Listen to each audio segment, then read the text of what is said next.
Okay, so continuing on with our discussion of Bohr's model of the atom. We have the electrons found only in specific energy levels. The preferred state is the ground state, the lowest energy level.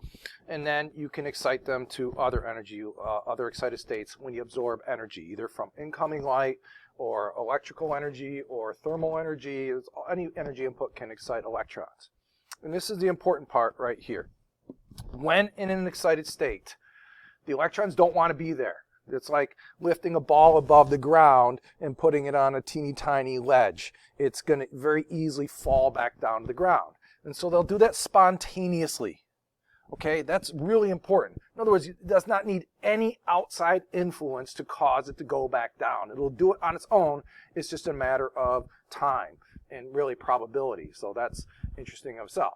And it drops back down to lower energy level and eventually to the ground state. So it doesn't have to go to the ground state immediately. It can go to other lower states in steps. And in the process, they rid themselves of the extra energy in the form of photons. And again, this explains unique spectra of light. Unique spectra of light are different colors, which are different frequencies, which simply correspond to different energy jumps by Planck's law. So the two equations here, the new equation is the energy of the photon emitted is simply equal to whatever initial state the electron started in minus the final state.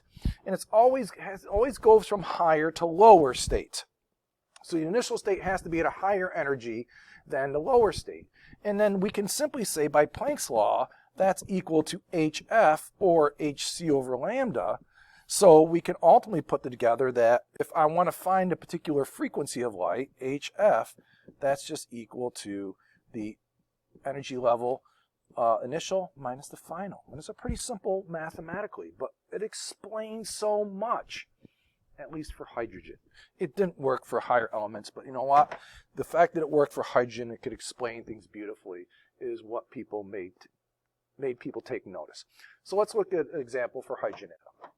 So here is a classic energy level diagram where I have just the energy levels shown. N1 is the first energy level, the ground state. N2 is a higher energy level, 3, 4, 5, and there's more. And then you get to infinity. And infinity means it's ionized.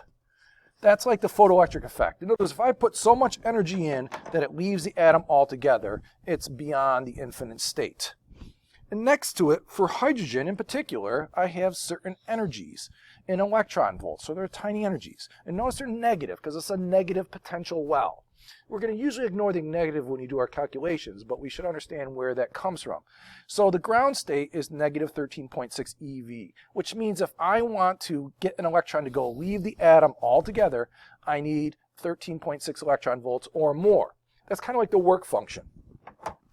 However, if I want to just excite it, I can excite it from the ground state up to level 2, or level 3, or 4, or 5, but only those levels. There's no between.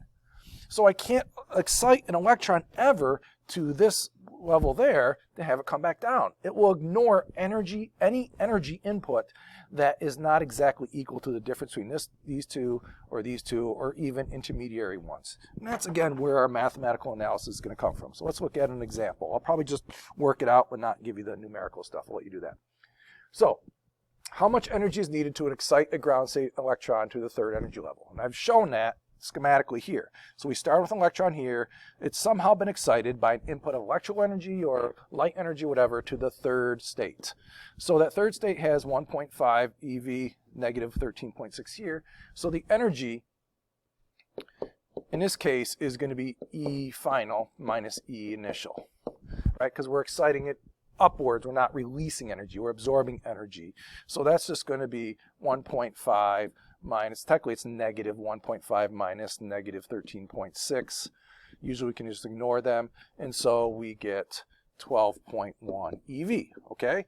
So that's the only energy that can knock it up to that. 12.2 EV, the electron ignores it. 12.0, it ignores it. It has to be that specific.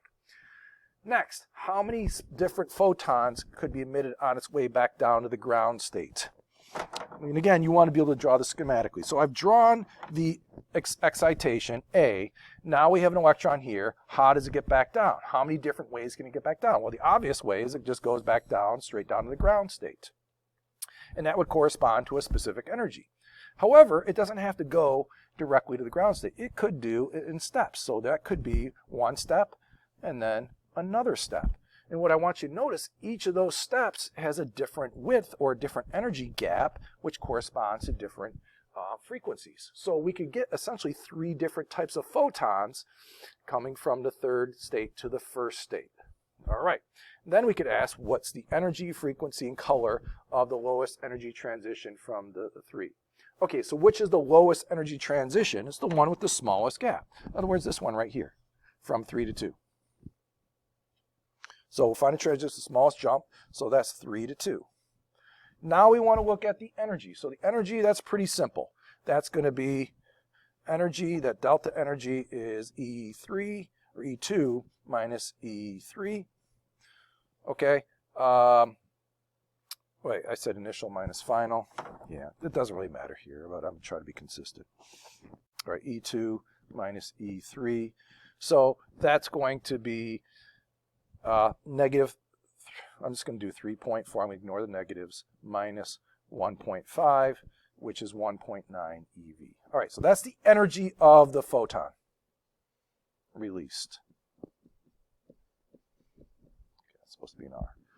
All right, now we can find the frequency. Frequency is pretty easy. We can say F is equal to the energy of that photon over Planck's constant.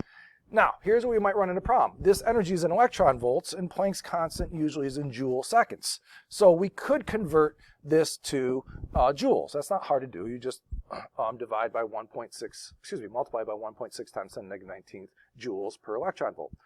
Or we could use the value of Planck's constant, that's in eV seconds. I suggest the latter, since I think it saves you a step. So I will let you work out what that value is. Okay, but we're going to expect that frequency to be around 10 to the 13th, maybe 10 to the 14th hertz.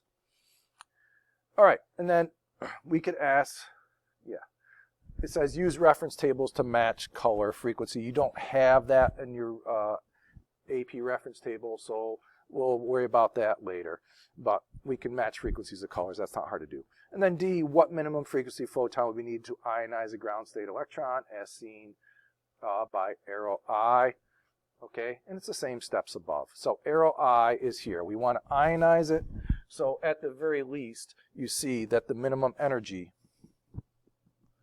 is going to be equal to essentially E of the ground state minus E at infinity, right? That's what it means. And that's just 13.6 eV.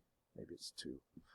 So you can translate that, again, just like we did the problem above, to a frequency. So that's your energy. They can get a frequency, and then you can get a color. Okay? So the idea is, if I want to ionize it, I can match it to a specific color. Is it red? Is it green? Is it blue? Or is it ultraviolet or something like that? Okay, the last tutorial which we'll be seeing is taking this Bohr model and looking at it in much greater detail.